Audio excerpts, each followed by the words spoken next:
Ito ang nagsisimba ng sama-sama ang pamilya. Ay, hindi pala ako kasi minsan lang kami. minsan kasi yung aking panganay wala. Pero si Bunso, yun. So, ugaliin po natin. Alam niyo po ba, ewan ko po kung mayroong maniniwala sa akin. Kung naniniwala po kayo na ang pagsisimba ng sama-sama, dyan po nag-uumpisa yung bonding. At dyan po, umpisa naglalapit o nagkakaroon ng tiwala ang bawat isa. Lalo na po between anak at saka magulang. No? Try niyo po yun. Kasi kami, dati hindi. Diba? Marami po kami na-experience pagkasama doon sa family namin. Mamaya po, i-share po ng asawa ko yan. So, tayo po dapat ang unang nag-evangelize sa bawat miyembro ng ating pamilya. No? So, ini-evangelize po natin. So, bilang mga magulang, no, inilalapit natin ang ating Panginoon at ang ating mga anak sa ating Panginoon. No, inilalapit natin sila. Paano po ba? Dito po sa community natin, meron po tayong tinatawag na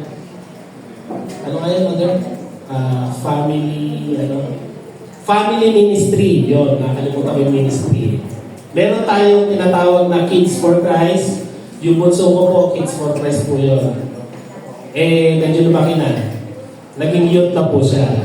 Yung panganay ko po, dating youth, nag-SFC, at SFC pa rin siya ngayon. So yun po. No? Ibig ko po sabihin, i-encourage po natin yung ating mga anak. No? Kasi bawat isa po, or dito sa community natin, sabi nga natin, di ba, dapat umpisahan natin sa lalaki, sa mga magulang, no? Tayo yung halimbawa ng mga anak. Ngayon na-encourage mo or na-evangelize mo yung mga anak ninyo na pumunta dito sa community. So, isang buo na kayo. So, lumalabas po, tayo po yung isang model pagdating naman po doon sa neighbor. O, yung mga kalapit na bahay po natin. Kasi po, hindi po tayo makakapag-evangelize. Ibig sabihin po ng evangelization, ng evangelize is manghikayat po tayo. Pero paano tayo manghikayat kung tayo mismo nakikita ng kapitbahay mo, chismosa ka, di ba? Tapos ano pa ba? Umiinom mo, lalabas ka. Si tatay, paglabas, iinom. Di ba? Magkayosi. Paano ka makakapag-hikayat yan? Uy bro, ano ka sa akin? Punta tayo doon sa community. Ganito, pasok kita. Ilapit kita kayo doon. Maniniwala kaya siya sa'yo kasi nakikita niya yung ginagawa mo. So, conflict po. Conflict. No? Ipakita po natin, ipadama po natin sa ating mga kapitbahay or even doon sa mga anak natin. Dapat tayo yung mauna as good example. No? Gawin po natin ang maayos. So, napakaganda po ng plano, no, ng ating Panginoon. Pero bakit kaya hindi nangyayari ito? Bakit po kaya?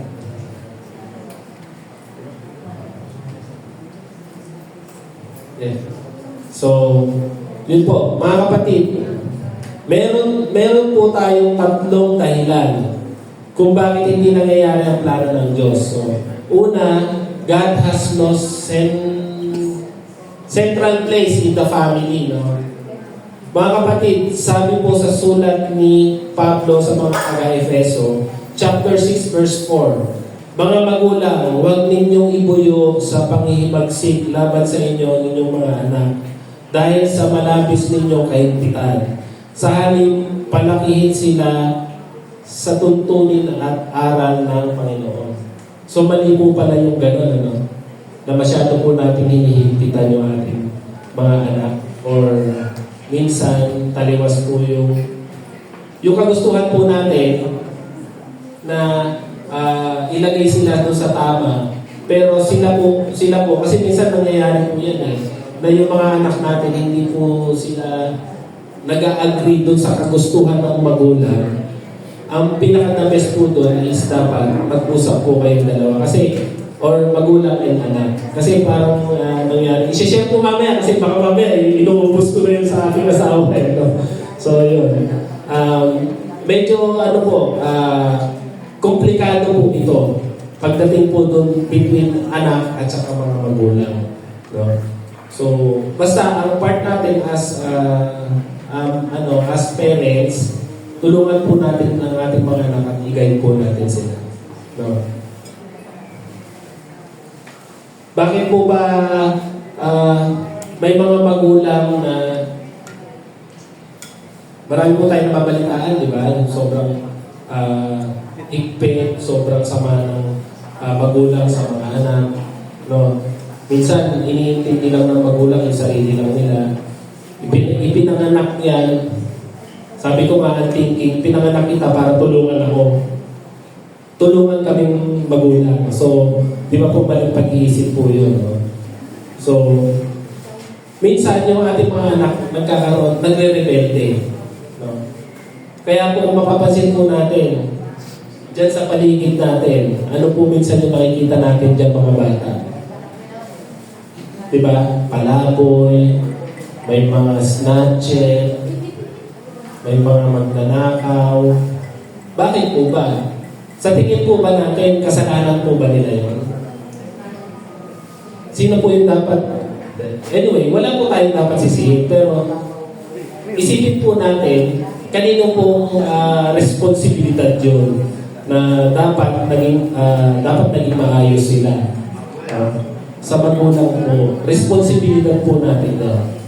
Responsibilidad po natin na ilapit po natin sila sa ating Panginoon para hindi po mangyari yung mga ganyan.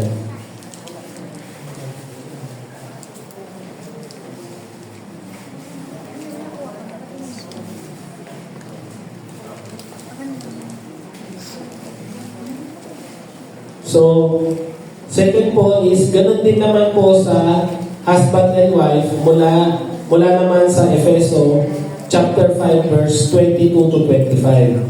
Mga babae, pasakop kayo sa inyong asawa tulad ng pagpapasakop ninyo sa Panginoon, sapagkat ang lalaki ang ulo ng kanyang asawa, tulad ni Kristo na siyang ulo ng iglesia, na kanyang katawan at siyang tagapagligtas nito. Kung paano nasakop ni Kristo ang iglesia, gayon din naman ang mga babae dapat pasakop ng lubusan sa kanilang asawa. So, mga babae, nangyayari po ito eh. Hindi po, ewan ko lang po kung 50% or base, hindi ko po sure yung ratio eh. Sabihin na natin 50-50. No? Marami pong mga babae na hindi po nagpapasakop sa kanilang asawa. Ano po ba yung sa tingin ninyo na nakikita natin doon? Sa akin kasi, ang nakikita ko doon is unang-una kapag ang babae o ang asawa natin is may trabaho. At mas malaki ang sweldo kaysa sa kay Mister. So ano na po nangyayari doon?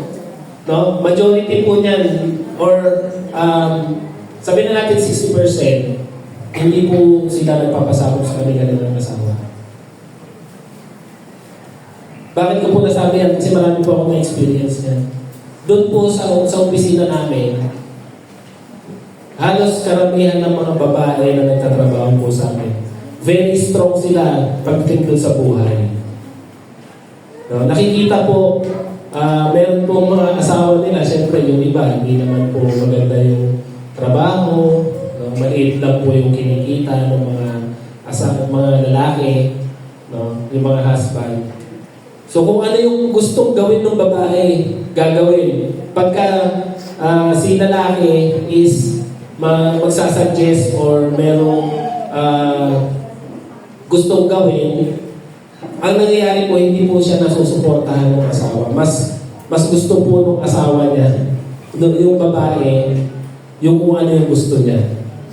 So minsan, wala, natatahimik si lalaki. Pero doon po sa, kung nangyayari po sa inyo yun, huwag po natin gawin yun. Igalang po natin ang ating asawa, yung mga lalaki. Sabi nga, di ba, yung lalaki ang ulo ng tahanan. Might as well, igay po natin yung ating mga asawa. Kung mas marunong po tayo pong mga babae, hindi pala, bakla na pala ako magano. Katulad po nung mga babae, no, kapag alam naman po natin na medyo mahina si Mr. Reality, kasi nakikita naman po natin yan dahil kayo naman po yung magkasama no? Sino po yung mas strong? Mga babae, sisters, yun po, no? Igay po natin ang ating mga asawa. Igay po natin sila. Tulungan po natin sila or suportahan ano po yung naiisip nila. No? Kaya nga po, dito sa community, pansinin niyo po, majority, sino po ang speaker? Lagi lalaki. Ano po ginagawa ng sister? Support. So, ganun din po tayo dapat. No? Sinusuportahan po natin ang ating asawa. No? Second po, the family itself is losing its importance.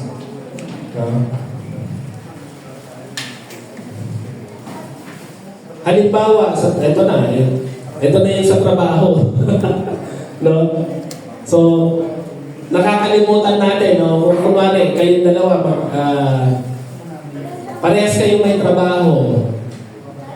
Aalis si mother, aalis si father, papasok si ate. No? Sino na iwan? Ipapaalaga si bunso sa kamag-anak.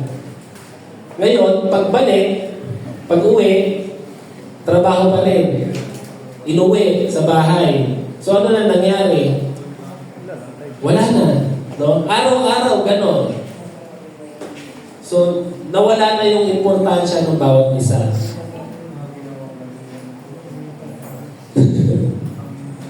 No? Doon nag-uumpisa na lumalayo yung loob ng bawat isa sa atin. Kahit na tayo ay nasa isang bubong, kung tayo ay, let's say, kanya-kanya, pasok dito, focus lang sa trabaho, no? Si anak, hindi mo na nakikita, hindi mo na alam kung ano yung ginagawa ng anak mo. Diba? Sasabihin sa'yo ng anak mo, Papa, Mama, kailangan mo ng ganito. O, ayan, sige, bahala ka na dyan. Mali po yun. Huwag po yung, kung ano po yung gusto ng ating anak. Yes, natural na kailangan natin suportahan. Ibigay kung ano yung dapat ibigay para doon sa kanyang pag-grow. No? Hindi lang dito sa labas, kundi sa ating Panginoon. Pero siyempre, kailangan mo tignan. Kailangan din nagbibigay tayo ng oras. Nagbibigay tayo at dapat inaalam natin ano ba ang meron sa ating mga anak. Bakit ko po sinasabi ito? Kasi nangyari po sa akin. No, nagtatrabaho po yung asawa ko. No, pagbalik po niya dito, pag-uwi niya, yung trabaho dala-dala niya. Kapag pinagalitan siya sa opisina na pressure, si Papa, shock absorber. No? So, kawawa. Siyempre, si Papa, sumasagot din, hindi papayag. Diba? So, doon nag-uumpisa. Nawawala na yung paggalang sa bawat isa. Ngayon, nadadamay ang... Sino po? Yung mga YFC dyan. SFC, di ba? Mga anak. Nadadamay po sila. No? And dyan po nag-uumpisa yung nakakapag-isip yung ating mga anak ng hindi maganda. Or naghahanap sila ng ibang magkakanlong sa kanila. What if po kung mali yung nasamahan nilang barkada? Ano po mangyayari sa ating mga anak? Diyan po nag-uumpisa gumawa ng kasamaan. Okay. Number 3 po, ayaw gumana ng kurso ko. Ito. Yun.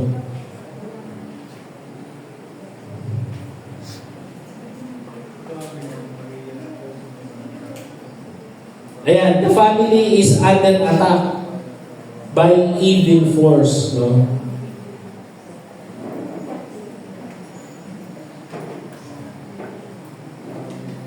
Okay, nais ng Diablo na sirain ang pamilya kung kaya gumagawa siya ng pamamaraan tulad ng secularism. Secularism po, no, kung saan God is out of the picture. Gaya halimbawa na lang ng contraceptive. No, di ba, tayo, mga magulang o mag-asawaan, or even yung sa labas, girlfriend, boyfriend, di ba gumagamit po tayo niyan, which is taliwas po sa ating community yan or dun sa relihiyon natin. Next po is relativism. No? Mga paniniwala base lamang sa kanilang kultura o paniniwala na taliwas din sa kautusan ng ating simbahan at nais ng Diyos tulad na halimbawa ng ito mas grabe na siya, abortion. No? Abortion, nandyan po yung same-sex marriage, di ba? Yan na po yung mga nabalabas sa mga panahon ngayon. No? Marami po, ano pa ba? Yung sinasabi natin, di ba? Before, no? Babae at lalaki lang. No? So ngayon, meron na po LGBTQ, yung mga ganun po. No? Dati nga, bakla tomboy na. Eh ngayon, medyo, di ba?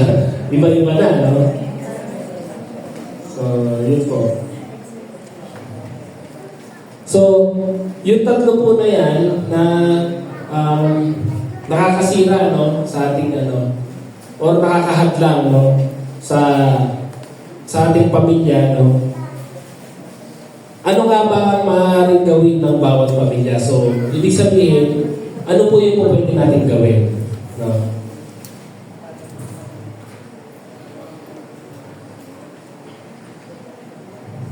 So, yan. Una po, pray together. Ito po yung sinasabi ko kanina, no? Very important po ang makasama natin ang ating mga anak sa ating mga prayer. Maaari po tayo magkaroon ng family time, no? Or sino po nakagawa na dito na ang pamilya is nag-rosary? Yeah, very good. So, kami po, to be honest, nagkaroon po kami ng gano'n is during that pandemic. Pero ngayon po, hindi po namin masyado nagagawa na. So, pero dapat po is continuous po natin na dapat ginagawa. So, bakit po ba? Sabi nga po ni Father Patrick Peyton, the family that prays together stays together. So, maaari po tayong sabay-sabay na manalangin bago kumain. No?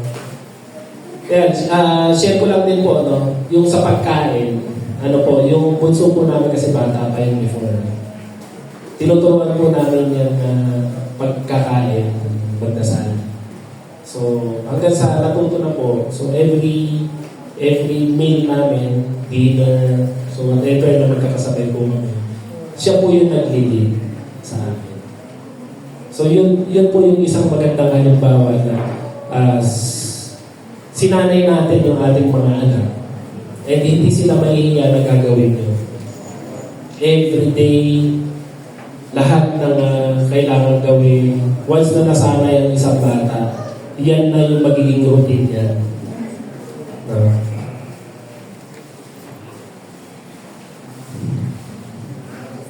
Maaari din po tayo sabay-sabay na manalangin bago kumain. Pwede natin i-assign ang ating mga anak. Ito po yun. Ito po ay magandang kasanayan para maturuan din natin ang ating mga anak na mag-pray. And also, let us pray for them or praying them over kapag may mga okasyon like birthday, pag-bless sa kanila or pag may karamdaman sila. And syempre, hindi po dapat mawala ang sama-sama tayo nagsisimba. Yun nga po yung, ito po. And also, maaari po tayo sama-sama lingkod sa ating Panginoon. So, very important po na kapag nagsisimba po tayo, yes, very, very important po yan. Pero importante rin po na hindi lang po tayo natututo sa simbahan at sinasabuhay po. Very important din po sa atin is yung nagsaserve tayo. No? Gaya po nung nandito po tayo, no, nakikinig sa ma-absorb kung ano yung natututunan natin mula sa ating Panginoon. It's those things is part of ano po, service. No? Yung ginagawa ko po, yung music pin po natin, no, kumakanta, no, sisis na ginagay tayo dun sa ating tech team, no? Ganyan, di ba? No? Lahat po ng ginagawa natin dito is part of service sa ating Panginoon. Very important din po yan. Kasi po, much better po na parang sa school, sample, nag-aaral ka, more on theory. Theory lang siya. Pero pagdating doon sa actual, kailangan mo magkaroon ng experience. Diba? I-validate mo yung natutunan mo doon sa actual. So, ito po yung sinasabi ko. Service is actual. Yeah. Marami pong magagaling magsalita, maraming natututunan, pero dapat po, very important is isabuhay po natin. Gawin po natin actual. No? Mag-serve po tayo. Second po, yan po, eat together. No? Sagot pa nung anak ko yung ano niya, yung beef. Sabi ko, ikaw na magpa na pera. So, yun po. Nakakatawa po sila, no? Kapag ganyan po yung nagiging ano po natin. Lumalaki po sila na nagiging close po kayo. Kasi very important po sa family natin is, no, maging matatag, unang-una yung pagsasama po natin. No? At very important na kilala po dapat natin ang bawat isa. Alam po dapat natin ang ugali ng asawa mo, nung anak mo, bawat isa po. Kasi ang mga anak po natin, pagkakaiba po ng ugali yan. Sino po ba parehas sa ugali sa magkapatid? Wala po, di ba? Iba-iba po yan. So, Pope Francis remind us, a family that hardly eat together or those not talk but watch television or look at the smartphone is barely familiar family. No? Sinasabi nga po na kapag hindi sabay-sabay kumain, nakatutok sa mga gadget at hindi nag-uusap, ito ay hindi isang pamilya o tahanan, bagkus ito ay masasabing boarding house. No? Naniniwala po ba kayo na kapag ka po sa kainan or eat together, kayo pong family, naniniwala po ba kayo na dyan po lumalabas lahat yung saloobin ng even anak ninyo or kayo? Dyan po ba kayo nagkakamustahan? Di ba very important po yan? Kasi po, yung pagkain po ng sabay-sabay, kamustahin niyo po yung mga anak ninyo. Kasi reality, pag uwi sa bahay, di ba po may kanya-kanya po tayong gawain. No? Minsan, ang kalaban po kasi natin number one dito is yung gadget. Naniniwala po ba kayo? Yes. Mag-gadget ang kalaban natin unang-una pag nasa bahay po tayo. So wala na po, di ba? Hindi po nakakapagkwentuhan. So much better po na dito po tayo mag-usap. Tanungin po natin yung ating mga anak, kamustahin po natin sila. Ano po yung nangyari sa'yo? Kamusta ka na? Ano yung nangyari sa'yo? Kamusta naman yung trabaho mo? Kamusta naman yung pag-aaral mo? No, meron ka bang concern, meron ka bang gustong sabihin o meron kang gustong matutunan, no, para gawin mo sa mga susunod. So dapat pag tayo mga magulang, ganun po dapat tayo. No, very important po yun. Next is love one another. Sino po ba dito yung may love language? So mahalin po natin yung bawat isa. No? Let us make time for the task of building po a strong family. Ang Panginoon po ay nananahan sa bawat pamilya. Tayo man po ay nasa matinding pagsubok o nasa maayos na kalagayan, tunay nga po na ang Diyos ay nariyan, no? Upang maghatid ng pag-asa at kaligayahan sa bawat pamilya. Marapat po natin ang pangalagaan ng oras, paglaanan po natin ng oras ang bawat isa. Tulad halimbawa, pwede tayong maglaro, mamasyal sa mall, no? Bonding po, yun po yung ano natin, pinaka-the best, no? Lagi po, bonding, punta sa park, no? Maglaro. Maglaro po gaya nito. Naubad pa ako. So, ganyan po kami. Pag wala po kami ginagawa, pagka halimbawa, tinatamad po kami mag-mall. O kumain. Pagka gusto sa bahay na lang, o after niyan. Minsan po, nanonood po kami sabay-sabay. Yan. Yung uling-uling, gano'n, no? Yung pag natalo, nalagyan mo uling yung mukha mo. Makikita po ninyo yung saya ng pamilya kapag lalo na pag nagtatawanan na kayo. Ano po ba yung benefit niyan kapag ganyan po? Yung bonding po ninyo lumalalim. Kasi tayo po mga magulang, yung mga anak natin, minsan ano rin po kasi yan eh. Nagkakaroon din ng hiya. Na kung kunwari meron silang problema, hindi nila sasabihin sa inyo. Kapag hindi ka nila, ano ba tawag doon, mother? Sabihin na natin close or hindi sila at ease sa iyo na sabihin yung problema. Pero kung madalas yung ginagawa to, at madalas kayo nag-uusap, madalas kayo nagkukwentuhan ng anak ninyo, lahat, maniwala po kayo, 100%. Pag may problema ang anak ninyo, sasabihin niya sa inyo. Sasabihin po niya yan sa inyo.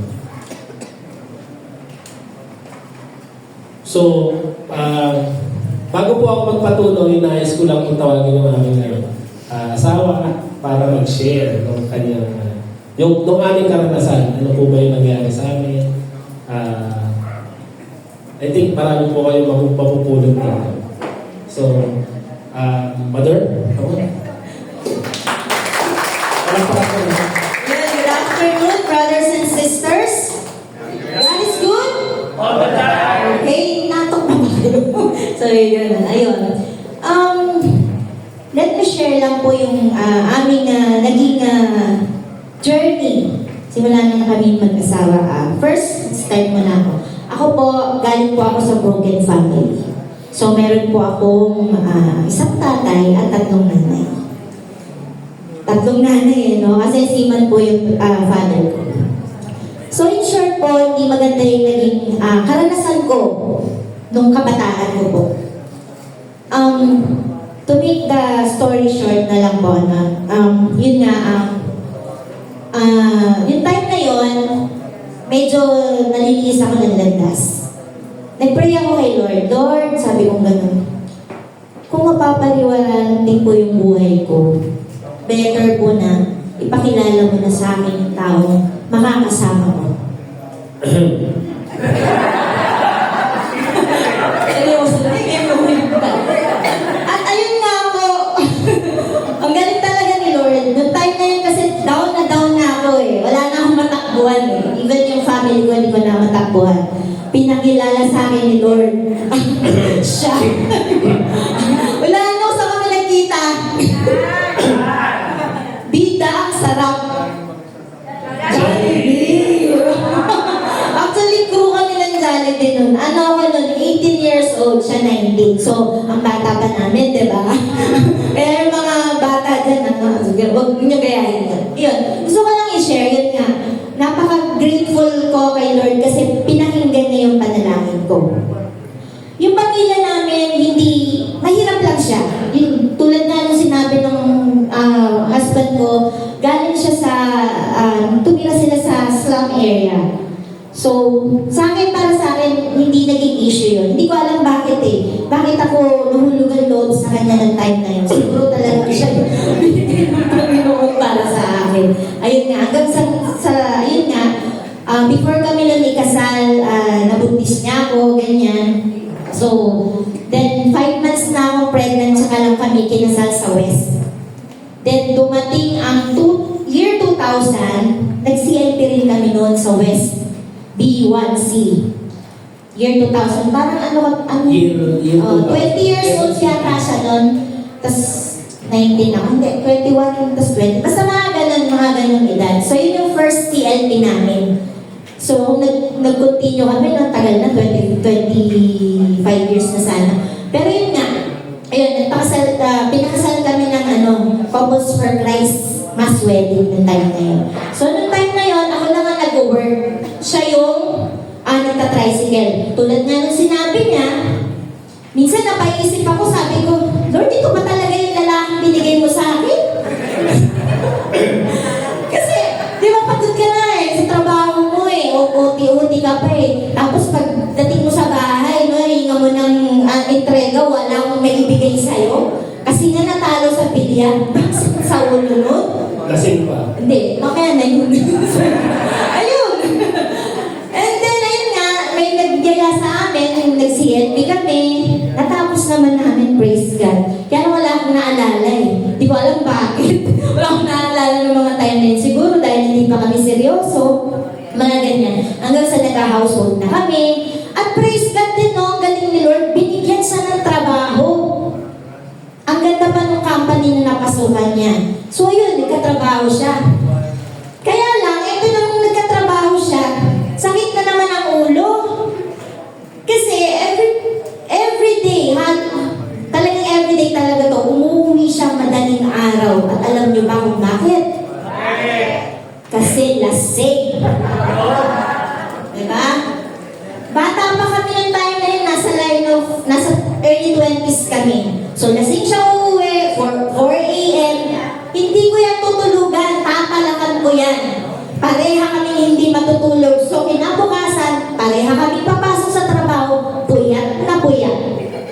Diba? Ganon siya. Actually, na kami nun? CFC na kami ng time na yun. Sorry na. Yun. So yung transformation hindi mabilis, no? Hindi 24 hours. Talagang, kahit binibless na kami ni Lord, ayaw pa rin. Gumagawa pa rin ng hindi tama. So, yun na. Hanggang sa patuloy, ganyan-ganyan. Hanggang sa dumating yung time na, parang ilang taon na sa work nun? 2 years? 2 years na siya nag-work nun. Siguro napansin ni Lord, sumusobra ka na. Binigyan ng ng sakit. Binigyan siya ng sakit sa nagkaroon siya ng TB. So, naggamot siya ng 6 months. 6 months lang naman. Dahil yan, ang lakas din yan mag-yosi, talagang pugod. Pugod sa pugod, as in dire-diretso. Ayan, as in payat na payat yan. Hindi yan ganyan dati. So, hindi yan ganyan kagwapo. Joke. Ay, gumapo na siya. Yun, ayun. So, binigyan siya ng sakit ni Lord. Tinapik siya. Okay, hanggang sa ayun na, gumaling na siya. Tuloy-tuloy siya sa trabaho. Ayun nga, unfortunately, na-stop kami naman sa CFC dahil nakalipat kami nga dito sa Bulacan, sa North. Nagulat ako sa kanya. Naghahanap siya ng Couples for Christ. Noong time na yun. That was 2009. Pero 2007 kami lumipat sa Bulacan. Pero noong time na yun, ako naman nag-iisip mag-born again Christian.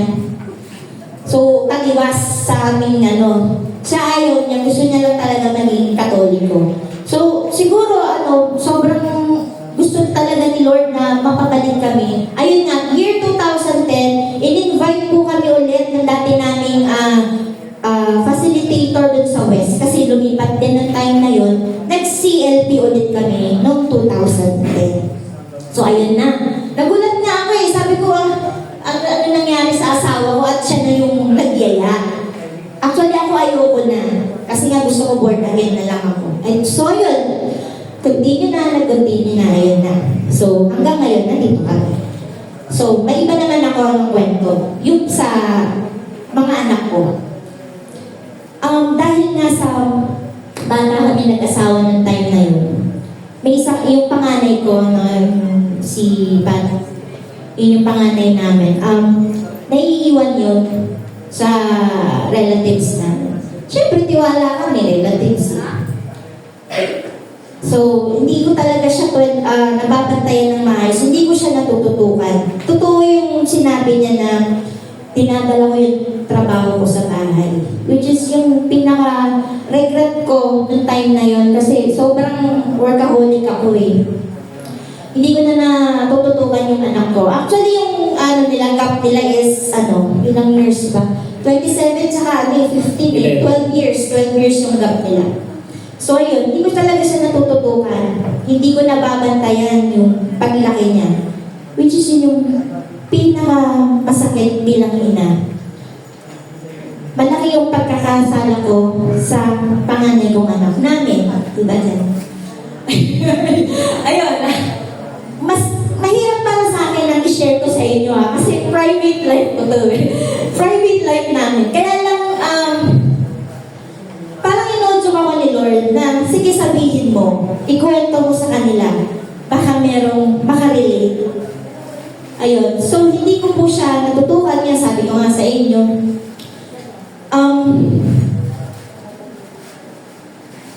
Sorry. Medyo na ako. Yun.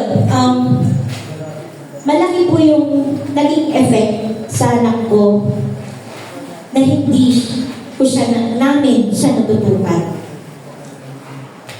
Pero, thank you kay Lord kasi nahikayat namin siya ng time na yun na maging Youth for Christ.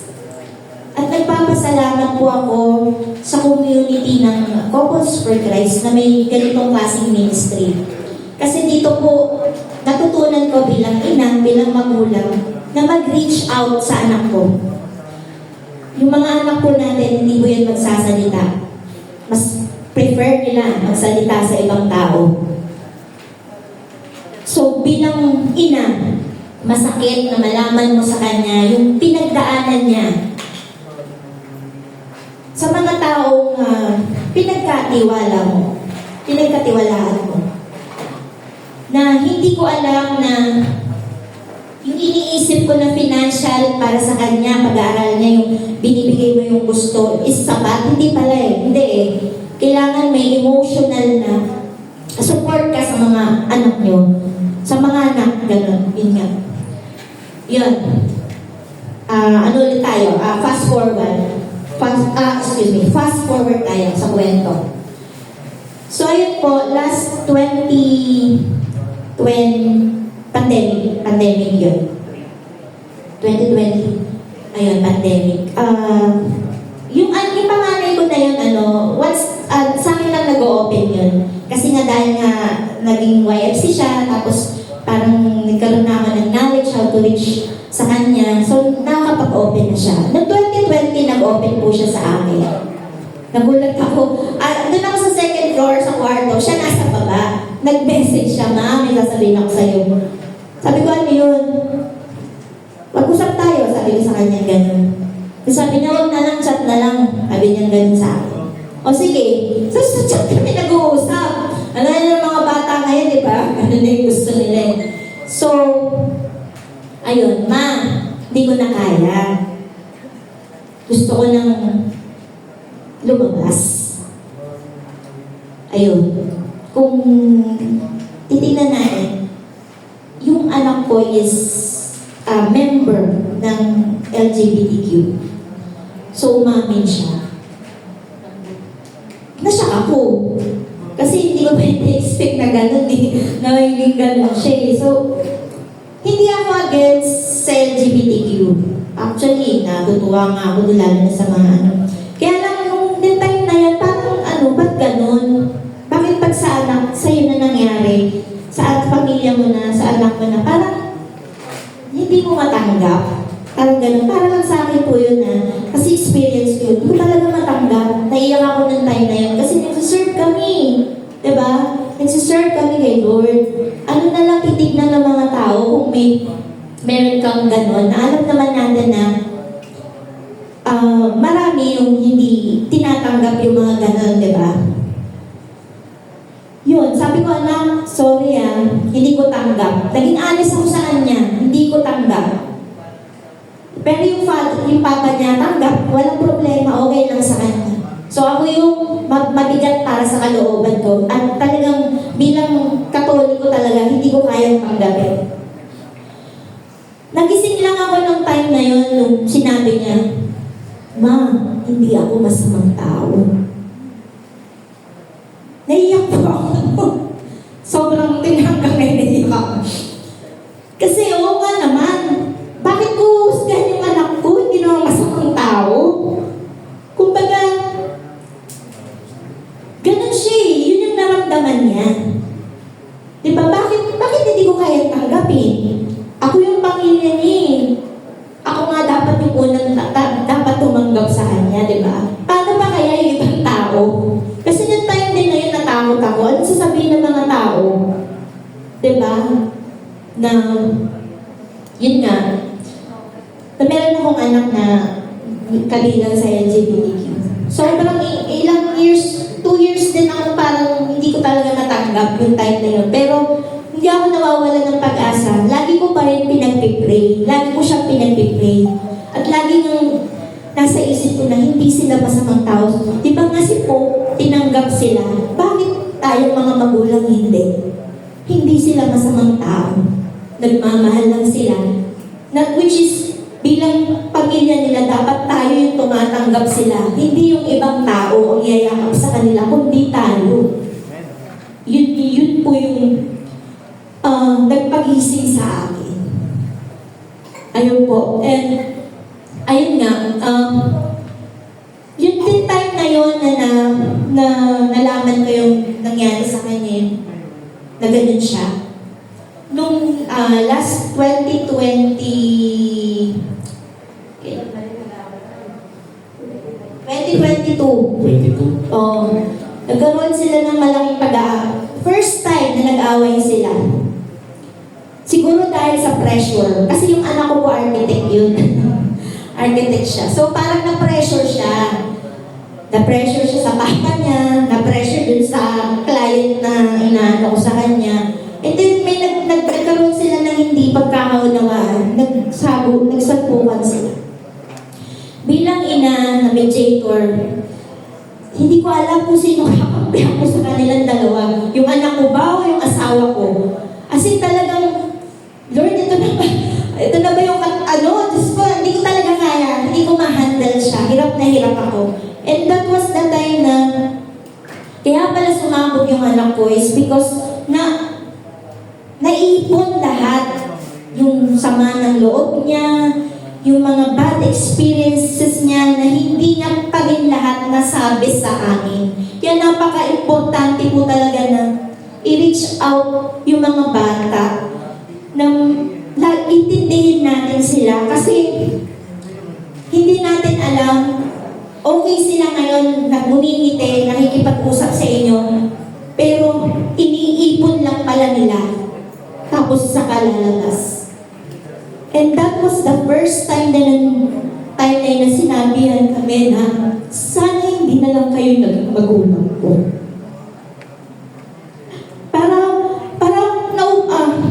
binuhusan ng malamig na tubig. Sabi ko, anong nagawa namin masama? Ang iniisip lang naman namin is yung kapakanan niya, yung future niya, kung bakit kami nagtatrabaho. Siguro nasabi niya lang yun dahil naipon na-pressure na siya, etc. Inunawa ko yun.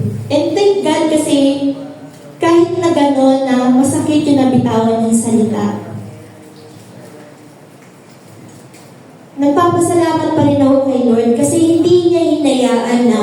nagtuloy-tuloy yung sakit na yun. Actually, ngayon, okay na kami. Wala na kami, open na siya. Mas naging open siya sa amin ngayon na nailabas niya lahat ng mga bigat na nung bata pa siya. Kaya nga po, ang pinaka-regrets ko yun sa panganay ko kasi hindi namin akalain na yung binibigay namin is not enough. Mas importante pala yung emotional kaysa yung financial. So ayun, panggising yun sa amin at panggising din sa mga bagong mag-asawahan na nagbubuo pa rin ng pamilya, na always na lagi nating isipin na mag-reach out sa mga bata. Kasi minsan akala natin okay sila. Lalo na po ngayon na iba yung panahon. Diba? Mapagalitan mo lang, iba na. Andyan yung may nagsusuicide, diba? Yung mga kahanon yun. So, ibang-iba. Tayo po talaga yung mag-a-adjust para sa kanila sa ngayon. Pero, hindi pa rin po ako nawawala ng pag-asa that someday, at napatunayan ko yun sa isang kapatid natin na hindi rin sila nawala ng pag-asa mag-pray sa anak nila. Hindi ko na po babanggitin. Ayun, umaasa ako na someday, dahil pangarap ko rin yung anak ko magkaroon ng pamilya, na hindi naman masamang tao na dapat yakapin at arugain at ipakita natin na hindi man tayo perfect family, pero pinipilit natin na mahalin sila, tanggapin sila, at hindi sila ilayo. Palayo sa atin. Kasi doon po dapat talaga nag-uumpisa sa atin. Kaya yun po, very grateful and thankful po ako kasi dinala kami ng Diyos dito sa community para ayusin yung bad experience na maging maayos in the future. Kaya for that, mga kapatid, may God be praised po.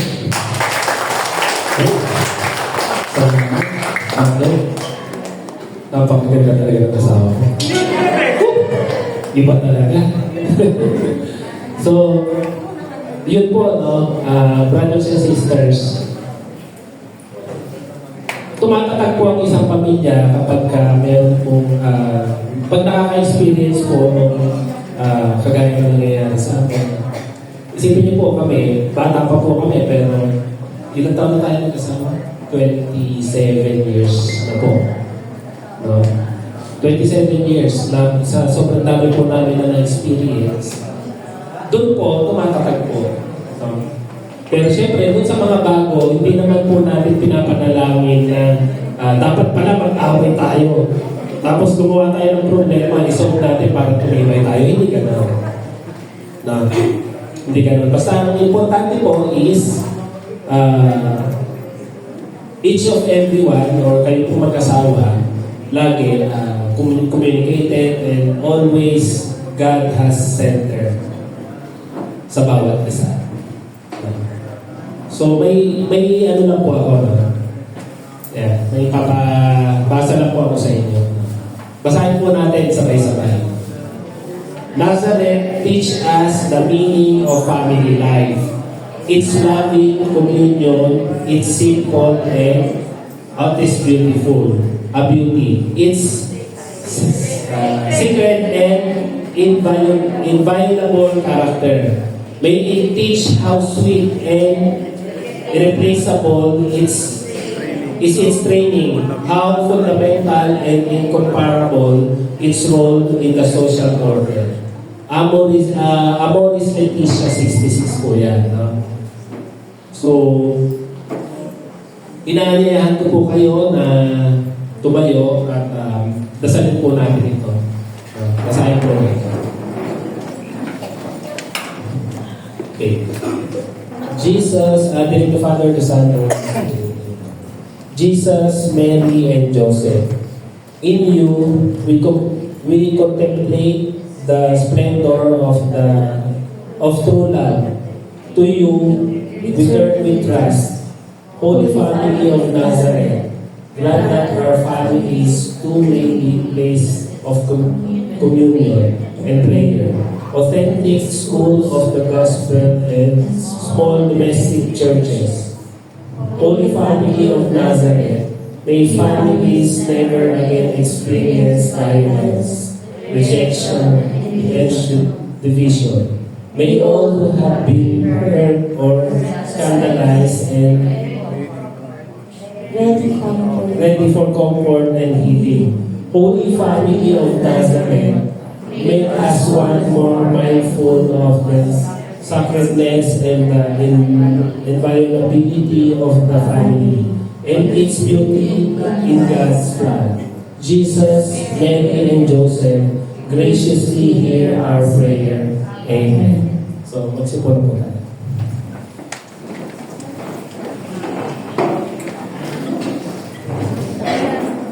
So, yun lang po. Meron na po akong iiwan na question po sa inyo para sa ating husband and wife. So, yun po. Guide question po, no? Sa inyo na lang po, pag-usapan ninyo mag-asawa, no? Para po dun sa lalaki, have I assumed full responsibility for the spiritual and material needs of my family. Sa woman naman po, have I supported my husband in his role and done my share in building up a Christian family. No? With that, may God be praised po. Maraming salamat sa ating speaker na si Brother Johnny and sa ating sharer na si Sis Jen Mansiba. Okay. Dako naman tayo kay Brother Dennis. Okay. Baka po may katanungan pa kayo doon sa ano ni Brother Johnny, sa talk ni Brother Johnny, baka may katanungan pa Pero ako, kayo. dagdag lang pro doon sa ano. Ayun, lag. Wait. Mike, si Brother Dodo. Brother po. Ito naman sa akin po hindi ko question yung topic, brother. Susugan ko lang yung doon sa sinasabi na mag-asawa, ang babae ay may trabaho, ang lalaki wala. So, kung ganun ang gawin ng isang babae, hindi sila dumaan sa isang seminar para sa mag-asawa. Kasi ang isang mag-asawa, bago ikakasal yan, walang involved na pera, walang involved na sweldo. Pagmamahalan ang pag-usapan natin.